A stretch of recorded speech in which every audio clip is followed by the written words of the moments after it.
मराठी माणसाचा जन्मच मुळात विजांच्या कडकडाटात आणि तोफांच्या गडगडाटात झालाय।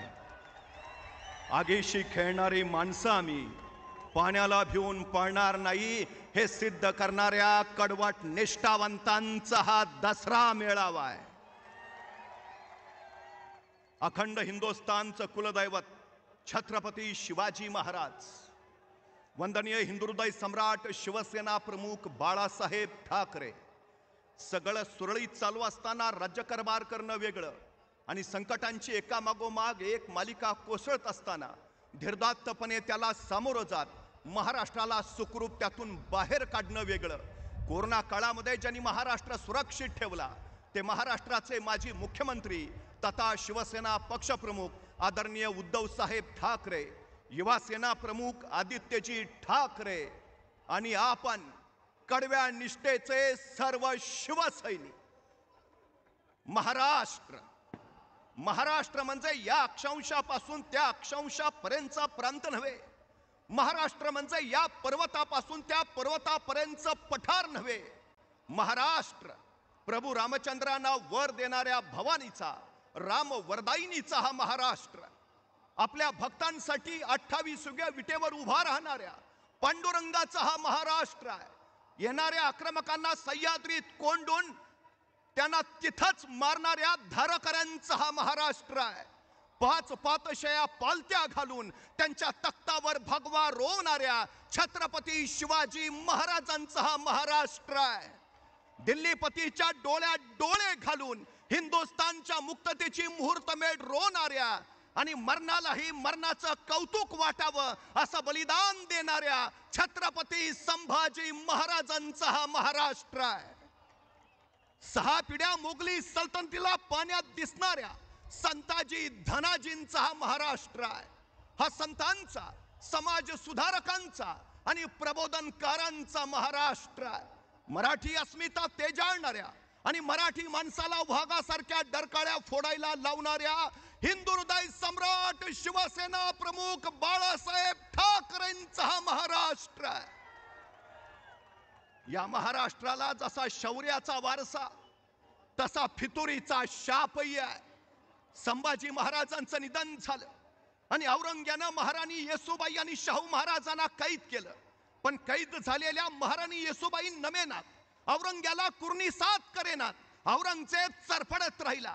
त्याच वेळी सरसेनापती संताजी घोरपड्यांना मारलं गेलं आणि त्यांचं शिर औरंगजेबाच्या दरबारात दाखवायला आणलं। मराठ्यांच्या महाराणीला नमवायची ही चांगली संधी आहे असं समजून औरंगजेबानं महाराणी येसूबाई राणी सरकार आणि शाहू महाराजांना दरबारात बोलावलं। त्या दरबारात आल्या आणि त्याच वेळी तबकात असणाऱ्या संताजी घोरपडेंच्या मस्तकावरचं वस्त्र बाजूला गेलं। महाराणीने मराठ्यांचे सरसेनापती बघितले, त्या थरारल्या आणि ताडकन उद्गारल्या, शाहूराजे स्वराज्याचे सरसेनापती आलेत, मुजरा करा। आणि शाहू महाराज, येसूबाई राणी सरकार यांनी संताजी घोरपडेंच्या शिराला लावून मुजरा केला। औरंगजेबाचा जळफळाट झाला। मी दिल्लीपती, हे माझ्या पुढे नमायला तयार नाहीत आणि या शिर तुटल्या सरसेनापतींपुढे। आणि त्याच वेळी महाराणी कडाडल्या, हा महाराष्ट्र आहे, गद्दारांना लाथाडतो आणि निष्ठावंतांना मुजरे करतो। दिल्लीपतीला मुजरे घालणाऱ्या हुजऱ्यांचा हा महाराष्ट्र नाही। जमिनी कसून झाल्यावर रुमण बाजूला टाकून स्वराज्यासाठी झुंजणाऱ्या शेतकऱ्यांचा हा महाराष्ट्र आहे। पण आज महाराष्ट्रातल्या शेतकऱ्यांची अवस्था काय? नापिकी, कर्जबाजारीपणा, अतिवृष्टीनं तो पुरता कोलमडून गेलाय। जमिनी नव्हे, शेतकऱ्याचं आयुष्य खरवडून गेलंय। त्याच्या डोळ्यातनं अश्रूचा महापूर येतोय।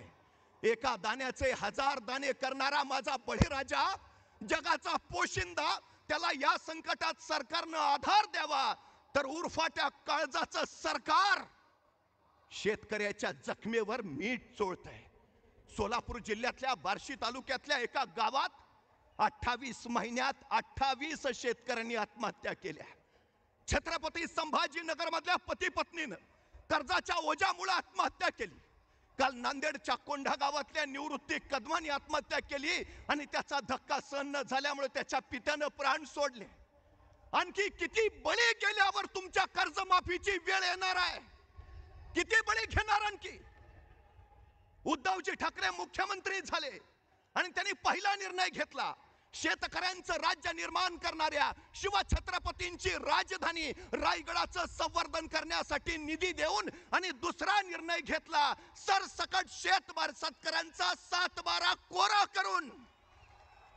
तुम्ही शिवसेनेला सल्ले देता शेतकऱ्यांची कर्जमाफी करा आणि मग शिवसेनेला बोला. शिवसेना कालही शेतकऱ्यांच्या पाठीशी होती, आजही शेतकऱ्यांच्या पाठीशीच आहे. एक शेतकरी उद्विग्न झाला, संतापला, मोठमोठ्यानं ओरडत राहिला, हे सरकार शेतकरी विरोधी आहे, हे सरकार बिनकामाचं आहे. पोलिसांनी त्याला उचलला आणि सरळ चौकीत नेला. चौकीत गेल्यावर शेतकऱ्यांना विचारलं, मला इथं का आणलंय? पोलीस म्हणाले, तू सरकारच्या विरोधात बोलतोयस म्हणून तुला इथं आणलंय. तसा शेतकरी म्हटला, अहो मी आपल्या सरकारच्या नाही, पाकिस्तान सरकारच्या विरोधात बोलत होतो. पोलीस म्हणले, तू काय आम्हाला वेडा समजतो का? आम्हाला माहित नाही का कुठलं सरकार शेतकरी विरोधी आहे? आम्हाला माहित नाही का कुठलं सरकार बिनकामाचं आहे? साऱ्यांना सारं माहिती आहे. आज शेतकऱ्यांना हमी भाव नाही आणि हे सरकार सांगतंय आम्ही सत्तेत येणार. शेतकऱ्यांच्या आत्महत्या होत आहेत, सत्ताधारी सांगतायत आम्ही सत्तेत येणार. महागाई वाढली आहे, हे सत्ताधारी सांगतायत आम्ही सत्तेवर येणार. कशाच्या जोरावर? परवा माझा एक मित्र गमतीनं म्हणाला, निवडणुका आल्या की काँग्रेस सांगते पंजाचं बटन दाबा, राष्ट्रवादी सांगते तुतारीचं बटन दाबा, आपण सांगतो मशालीचं बटन दाबा, आणि भाजपवाले काय सांगतात? कुठलंही बटन दाबा. लोकशाहीमध्ये निकोपाने निर्दोष निवडणुका होणं हे अत्यंत महत्वाचं. पण निवडणूक यंत्रणेवर, प्रक्रियेवर जर शंका असेल तर त्या शंका दूर करणं आणि लोकशाही सुदृढ करणं हे आपलं पहिलं कर्तव्य आहे. लोकमान्य टिळक इंग्लंडला गेले आणि इंग्लंडला गेल्यावर तिथल्या पत्रकारांनी त्यांना प्रश्न विचारला, स्वतंत्र भारताच्या मंत्रिमंडळामध्ये तुम्हाला कुठलं खातं घ्यायला आवडेल? आणि लोकमान्य टिळक म्हटले, मला विरोधी पक्षनेता व्हायला आवडेल. विरोधी पक्षनेते पद हे लोकशाहीचं बलस्थान. पण आज महाराष्ट्राच्या दोन्ही सभागृहामध्ये विरोधी पक्ष नाही, ही लोकशाहीची थट्टा नव्हे का? निरंकुश सत्ता उपभोगणं ही लोकशाही नव्हे, हे आपण लक्षात घेतलं पाहिजे. आज एकूण परिस्थिती नेमकी काय चालली आहे? 106 हुतात्म्यांनी बलिदान देऊन संयुक्त महाराष्ट्र मिळवला, पण आजचा महाराष्ट्र संयुक्त राहिलाय? तो भावनिक दृष्ट्या, सामाजिक दृष्ट्या संयुक्त आहे? जाती जातीत दरी पडायला लागले, समाजात तेढ वाढायला लागली. काय परिस्थिती आहे महाराष्ट्राची आज? याच शिवतीर्थावरनं हिंदुहृदय सम्राट शिवसेना प्रमुख बाळासाहेब ठाकरे कडाडले होते, सगळे भेद गाडा आणि मराठी म्हणून एक व्हा, नाहीतर हे मराठीच्या जागी सक्तीनं हिंदीला आणून बसवतील, मराठी अस्मितेवरच घाला घालतील. आज नेमकं काय चाललंय? अर्ध्या देशाची लोक महाराष्ट्रात रोजीरोटीसाठी येतात. महाराष्ट्राला हिंदी नव्हे, इथं येणाऱ्यांना मराठी शिकायची गरज आहे. महाराष्ट्रात मराठीच चालेल हे आम्ही सातत्यानं सांगतो. ही आमची अस्मिता आहे, हा आमचा स्वाभिमान आहे. आम्ही त्या दिशेनं चाललो आहोत. खरं तर मुंबईचे सगळे उद्योगधंदे यांनी पळवले, मुंबईची कार्यालय गुजरातला नेली, मुंबई खिळखिळी करायचा यांचा डाव चालू आहे.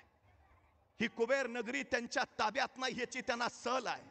हे आंतरराष्ट्रीय व्यापारी केंद्र त्यांच्या ताब्यात नाही याची त्यांना खंत आहे. ही आर्थिक राजधानी त्यांना त्यांच्या ताब्यात हवी आहे. पण अडथळा आहे तो शिवसेना, उद्धव बाळासाहेब ठाकरे या पक्षाचा. म्हणून शिवसेनेला संपवण्याचा घाट घातलाय. पण शिवसेना संपत नाही, शिवसेना संपवते हे त्यांनी ध्यानी घ्यावं. शिवसेना मुंबईचा प्राण आहे, मुंबई महाराष्ट्राचा प्राण आहे, महाराष्ट्र राष्ट्राचा प्राण आहे. महाराष्ट्र मेला तर राष्ट्र मेले, मराठ्या विना राष्ट्र गाडान चाले. आता उभा राहावं लागेल आम्हाला महाराष्ट्र धर्मासाठी, उद्याच्या नव्या पिढीसाठी. आमची पिढी नेमकी कुठल्या दिशेला चालली आहे आज? कधी आम्ही विचार केलाय? आज दुकानातून ड्रग्ज आणि गांजा मिळतो. इथं तरुण नको त्या व्यसनाच्या विळख्यात अडकलेत. इथं गांजा गुटख्याची दुकानं बंद पाडली जावीत, तिथं जिल्हा परिषदेच्या शाळा बंद पाडल्या जात आहेत. 15,000 जिल्हा परिषदेच्या शाळा बंद पाडल्या आणि 18,000 दारूची नवी दुकानं सुरू केली. देशाचा GDP वाढावा तो शेतीमाल आणि दूध विकून, दारू विकून नव्हे. ही कुठली प्रगती आहे? कुठल्या दिशेला आम्ही आमचं राज्य घेऊन निघालोय? कायदा सुव्यवस्था सगळी ढासळली आहे. नोटशाही आणि ठोकशाही उदयाला आली आहे.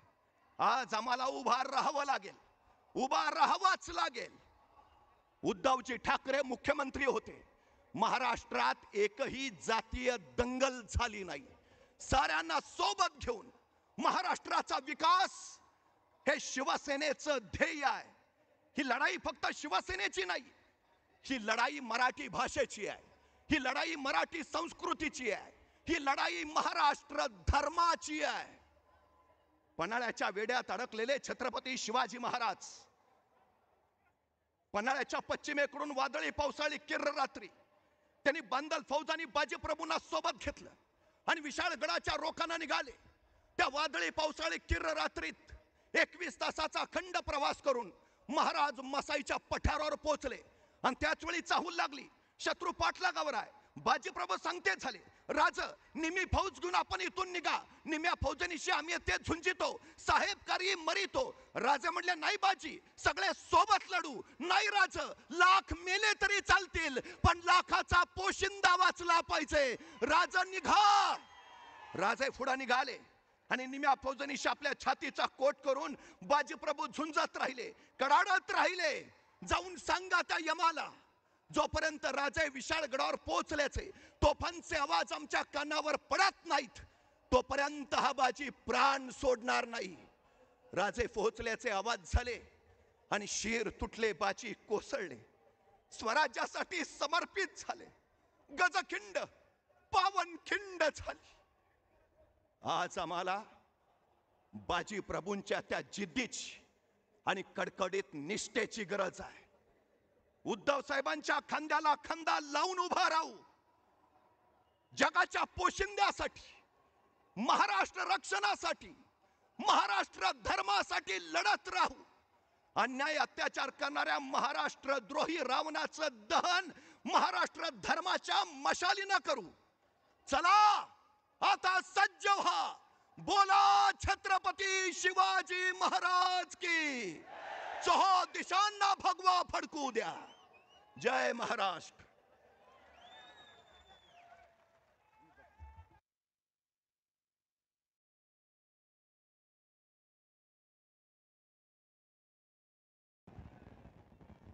धन्यवाद नितीनजी.